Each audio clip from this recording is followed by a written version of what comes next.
के अंदर जो है वो थोड़ा सा अमन और सुकून हो सके। शुक्रिया। सबसे पहले तो मैं जितने भी मीडिया पर्सन यहाँ पे आए हैं इन सब का बहुत शुक्रगुजार हूँ कि इन्होंने बहुत अनबाइस्ड होकर हम लोगों की बात सुनने के लिए यहाँ पर हाजिर हुए।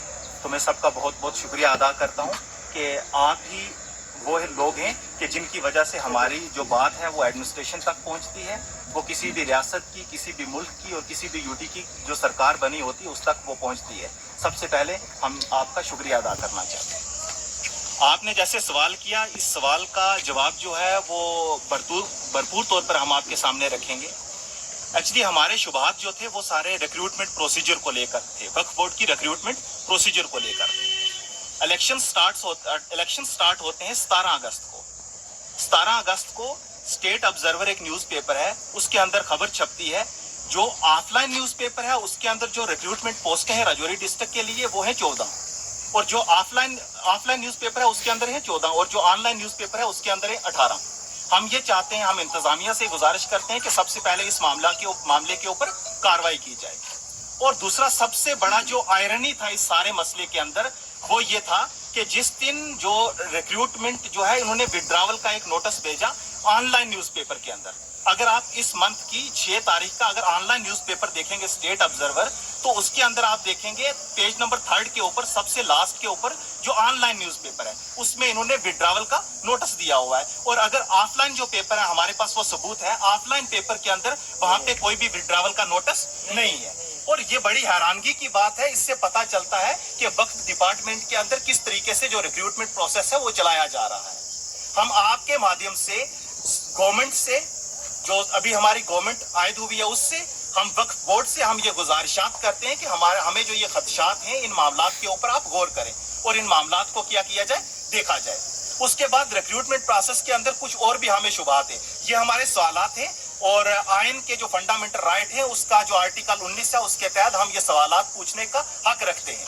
और हमारा सवाल ये है कि हमने सुना है, हमें ये बताया जाए सबसे पहले कि जो यहाँ पे रिक्रूटमेंट का प्रोसेस है वो किस तरीके से चलाया जाता है, कि रिक्रूटमेंट प्रोसेस के लिए क्या क्वालिफिकेशन होगी, क्या ये जो रिक्रूटमेंट की इनके अंदर कोड ऑफ कंडक्ट में इन लोगों ने रिक्रूटमेंट की है। अगर ये कोड ऑफ कंडक्ट के अंदर रिक्रूटमेंट की है तो जिसने भी ये रिक्रूटमेंट की है वो अक्यूज्ड है इसके लिए।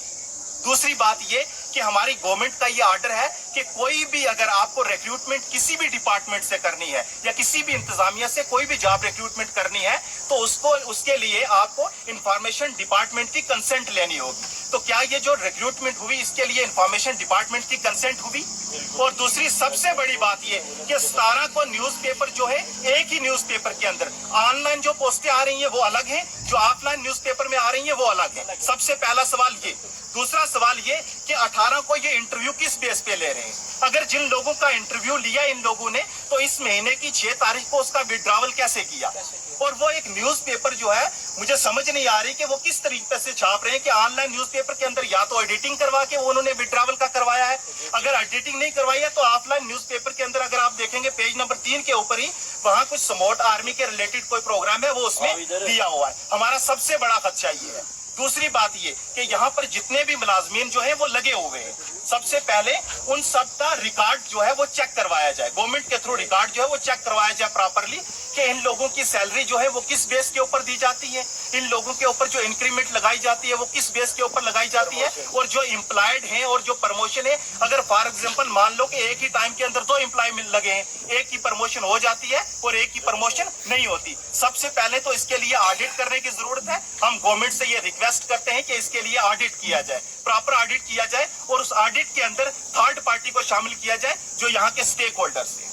उसके बाद हमें सुनने में ये मिला है कि जो मतलब पिछले दिनों में या इलेक्शंस के दिनों में जो इलेक्शन कमीशन ऑफ इंडिया के ऑर्डर्स हैं कि कोई भी पॉलिटिकल पार्टी का बंदा किसी भी रिलीजियस प्लेस के ऊपर कोई भी फंक्शन या कोई भी उसको स्पेस जो है वो नहीं दी जाएगी। इसके बावजूद भी यहाँ शादरा शरीफ श्राइन के अंदर वो स्पेस और वो चीजें जो है दी गई, इसके ऊपर भी कार्रवाई जो है वो की जाए। और इसके लिए सब शेम करते हैं इस बात को, और ये बड़ा मतलब दर्दनाक बात है कि यहाँ पे ऐसा हो रहा है। तीसरी बात ये कि जब से यहाँ पे औकाफ डिपार्टमेंट के अंडर ये ज़ियारत हुई है, जब भी यहाँ के सेफ खोले जाते थे उनकी एक प्रॉपर डेट होती थी और उसके अंदर बैंक के मुलाजमीन जो है वो शामिल होते थे, और दूसरा नंबर के ऊपर यहाँ के जो लोकल स्टेक होल्डर हैं उनको शामिल किया जाता था। तीसरी बात ये कि ये है या नहीं है, लेकिन कैमरास का जो इस्तेमाल है वो ज़ियारत के अंदर बहुत अच्छे तरीके से होना चाहिए, ताकि सीसीटीवी कैमरा जो है उनकी सर्विलेंस जो है वो अच्छे से भरपूर तौर पर की जा सके।